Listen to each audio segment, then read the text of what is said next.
That's really good. This is Cross Strain Brewing Alpha Analysis Hazy India Pale Ale. Never had it before. I'm pretty much a Busch Light drinker through and through. That's pretty much all I ever drink, but kind of starting to get on a little bit of a weird IPA kick, and not really sure why, but just haven't been able to drink as much Busch Light lately, which is weird because it's been, I don't know, 10 to 12 years of just basically Busch Light, so I don't know. We'll see what happens. Anyway, welcome to the Pins and Crosshairs podcast. This will be my first podcast that I will be releasing. So bear with me. We'll see how this goes, see how smooth it goes. It might not be the smoothest, but we're going to give it a shot, and just going to kind of start off by explaining what the podcast is about. So Pins and Crosshairs, as you can probably gather, it's going to be mostly a hunting-related podcast. Hunting is honestly the biggest hobby in my life. I have quite a few hobbies, I'd say. I'm just one of those guys that loves to do lots of hobbies, and but hunting and fishing, it's just what I'm focused on year-round pretty much, besides family and besides work. Hunting and fishing. My name is Michael Osmond. I am from Nebraska. As you can probably tell if you're watching the video, you can see my Busch Light sign up there, and it's a Nebraska state. So I'm in Nebraska. I've been hunting my whole life. I've got a wife and 3 kids, all of whom love to hunt as well. I've got a 15-year-old, an 8-year-old, and a 4-year-old. And my wife is not a hunter, but she does enjoy seeing the kids hunt. And it's not that she doesn't like hunting. She just didn't grow up hunting and is not really somebody who's like trying to get out and hunt all the time. Now, at some point that might change. She's always talked about wanting to go, but when we have kids and sometimes they can't go, and that whole aspect of it. Anyway, the whole purpose of this podcast is going to be outdoor related. Whether that's hunting, fishing, trapping, power sports, business related, in the industry, family, it's going to be about life, cameras. I'm really into filming hunts, filming anything really. Got really into that a few years ago. Actually really started during COVID. Bought a camera, started filming my hunts, and I dove as deep into learning how everything about cameras work, every detail about every camera, and then got into the hardcore editing and just love editing. So that's another big passion of mine. It's going to be shooting videos, and so I love doing that with outdoor related content. Part of a group with some buddies. We have a YouTube channel called Drawn Outdoors TV. So that's Ben and Jake and Teddy, and then myself. We've been doing that for 4 years. We're not like a big channel or anything like that, but we have a lot of fun doing it. We go on some fun hunts together and just really have a good time, and we're pretty much talking every day, in season and out of season. It's a pretty cool story on how we all kind of got together, and I knew Jake and Ben when I was young. I've known Teddy since I was really little. I'm going to have them on the podcast, hopefully here soon in the coming weeks, and we'll kind of go over that whole story because it's a pretty fun story to tell, especially hearing probably from everybody's angles. They're a fun group of guys. They all got families, so we're all in the same boat of life, all about the same age. So we'll have them on, and that'll be a good time to do. I've been telling them for a while I want to start a podcast. Originally talked about doing a Drawn Outdoors podcast, but it's really hard to find time for all of us to get together at the same time. With Jake living 35 minutes one direction from me, Ben living 35 minutes the other direction, Teddy's in the middle.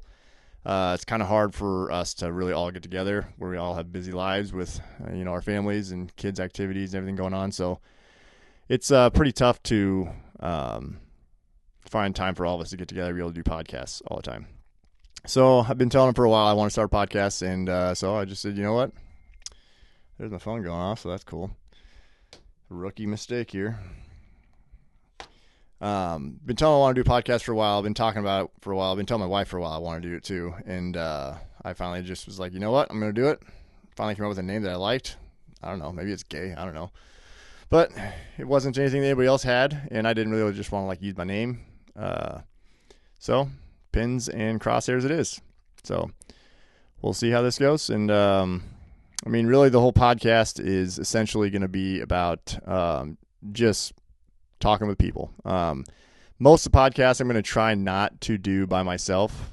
This being the first one, it's kind of just laying out what the podcast is about. So I felt like it's really okay to just have just me. I really always want to try and have a guest on, whether that's one of my buddies or whether it's somebody that I know through somebody or have met a time or two. Really anybody. I just want to have conversations with people. Nothing really too scripted. Just get to know people. Have friendships with people that you may not know otherwise, and it's fun to get to know people and what drives them, what they do in life, what makes them go, and it's just fun hearing stories. Everybody's got some crazy stories, whether it's hunting, fishing, whatever it is. Everybody's got crazy life experiences, and I just think it's fun to sit and talk about that and get to know people. And so I've got a list of people that I plan on having on. I think they'll all be pretty excited to get together and talk, and we'll keep going from there. Who knows who will come on? We'll just kind of keep running with it. So, like I said, try and have at least a buddy on every week, so it's not just you sitting there listening to me talk the whole time, because that could get old.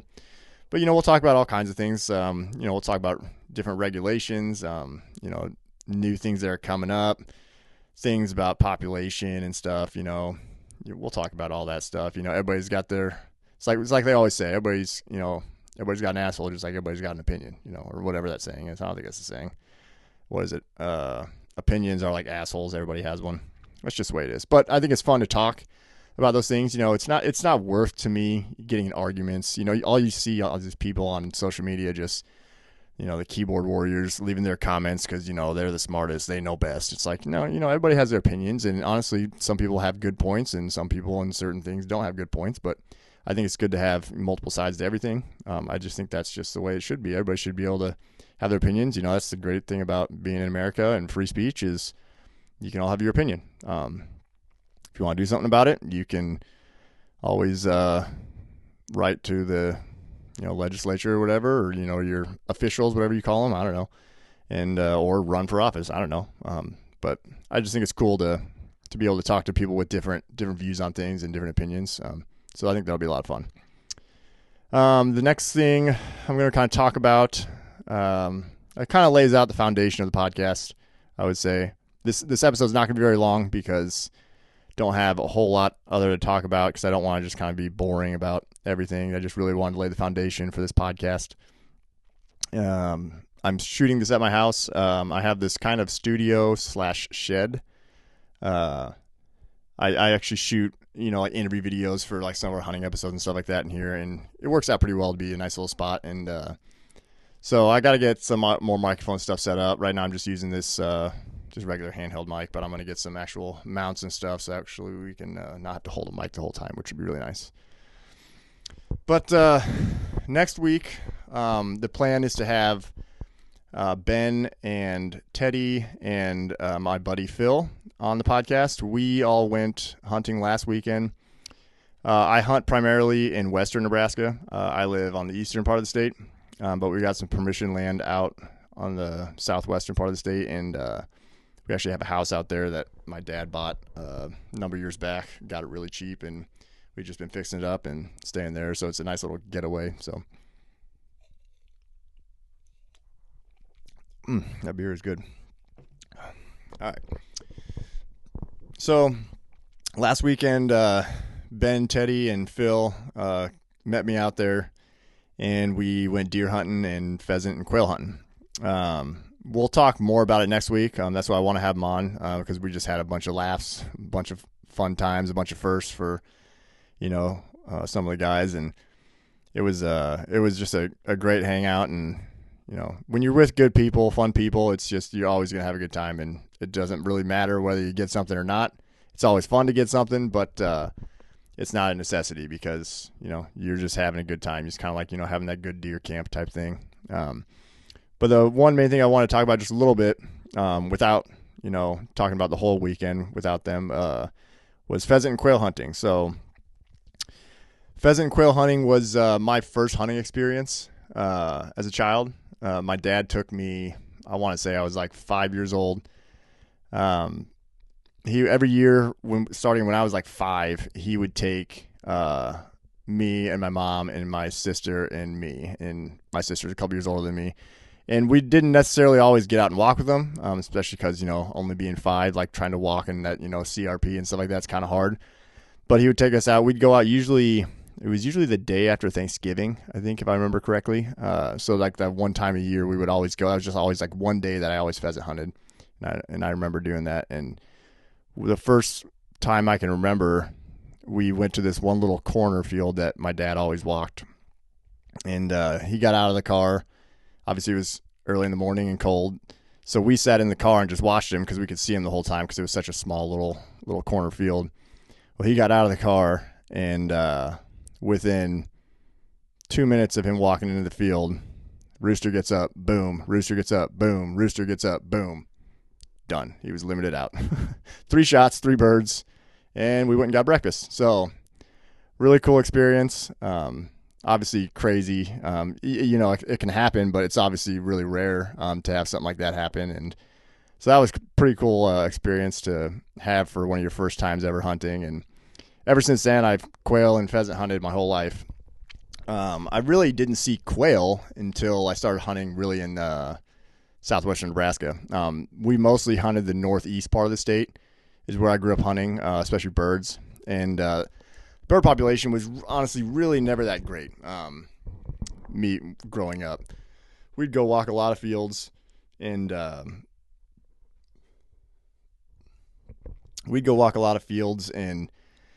be lucky to see a bird.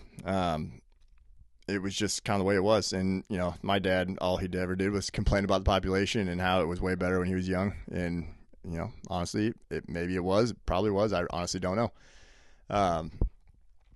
But so I always grew up hunting pheasant, and last weekend we got out, and it was actually Ben's first time ever pheasant hunting. So that was a lot of fun.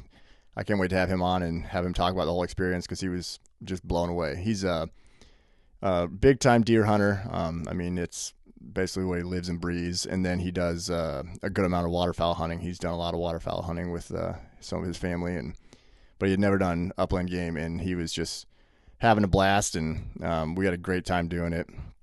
I will say the population in southwestern Nebraska is really good compared to the eastern part of the state.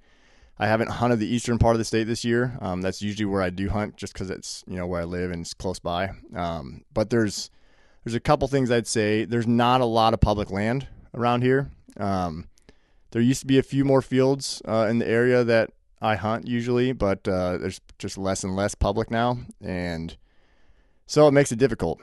There's just not as much habitat, not as much land for them, and population. I'm sure the population's still okay, especially if you get a hunt on private, but as far as public goes, it's really tough. So I don't really hunt that much on this side of the state anymore. But southwest, if you want to pheasant and quail hunt in Nebraska, southwest, honestly, to me, is, I would say, the best place to go. It is a great population. We saw so many quail.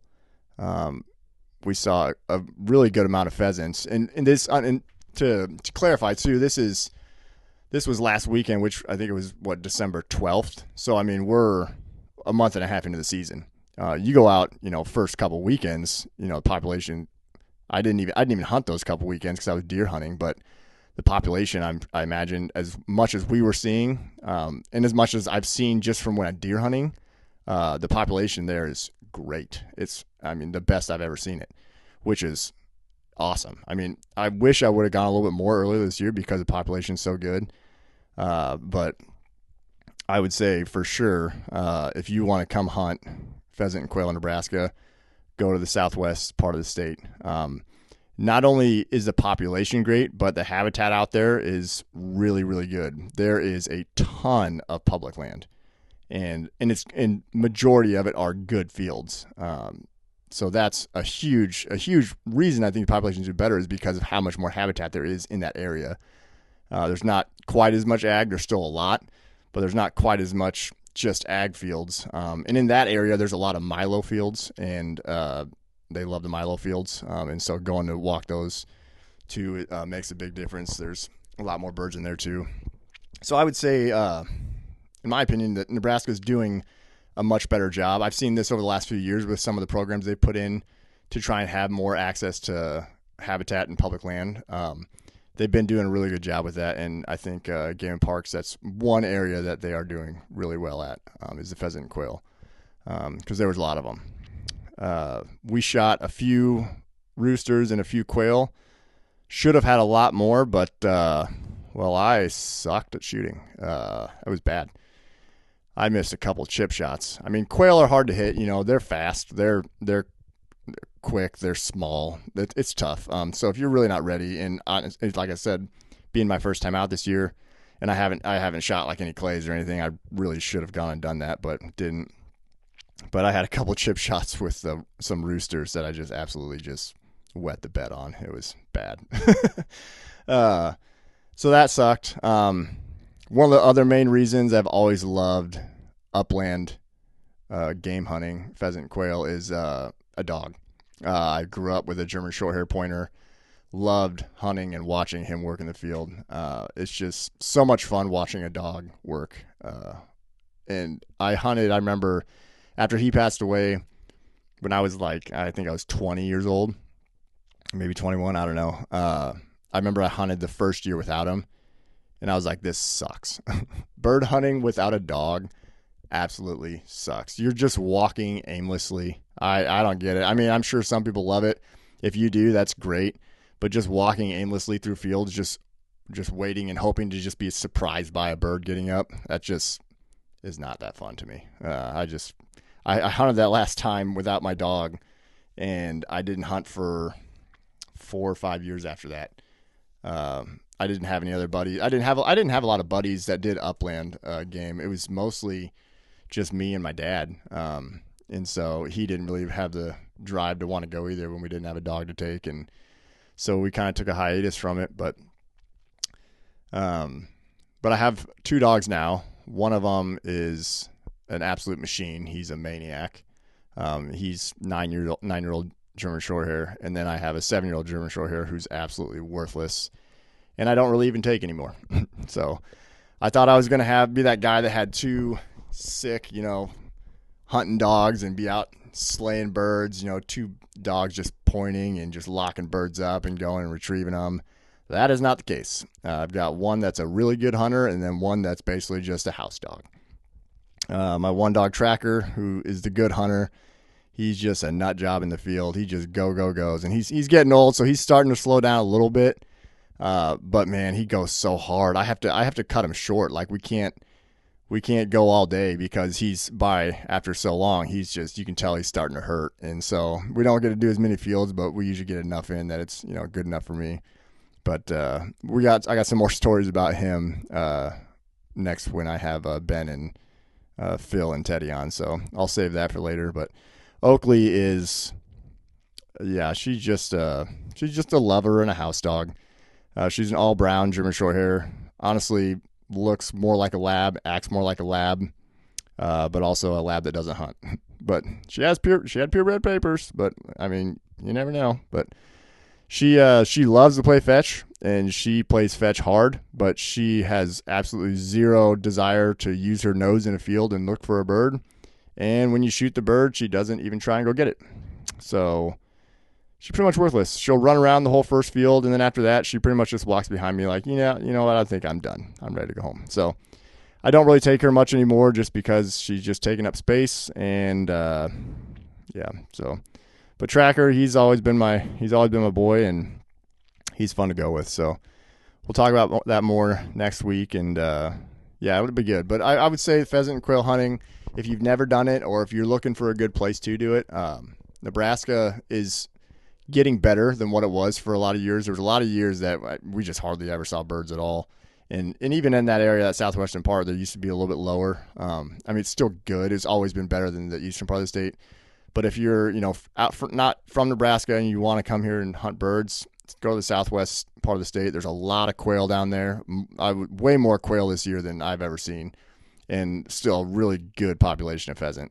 If you go first few weekends of the season, with all the land that's out there, you could go limit out if you can shoot better than I can, because obviously I could not, because I could barely hit them. But there's a lot of birds out there, so I definitely would say check out Nebraska. Obviously, everybody always goes to South Dakota. South Dakota is like the mecca of pheasant population and pheasant hunting, which I've never done. Always wanted to. It's on my bucket list. I'm not far from there, obviously, but just really have never had a good group to go with, and so hopefully we'll get to that at some point. But I would say Nebraska, though, for sure is not a bad spot at this point in time. It's definitely doing pretty well. So, well, I don't really have a whole lot else. Like I said, I don't want this to be a super long episode, and we're going to get back after it when I have some people to come on with me, because I think that'll be a lot more fun. Those ones will be a little bit longer. I'm going to try not to make them super long. I'm not going to try and be like Joe Rogan or something like that. That's stupid long. Just want to have a good time. I have some good conversations, and we'll just kind of see where it leads. But that's all I got for this week. So thanks for listening to the first episode of Pins and Crosshairs. We'll catch you next time.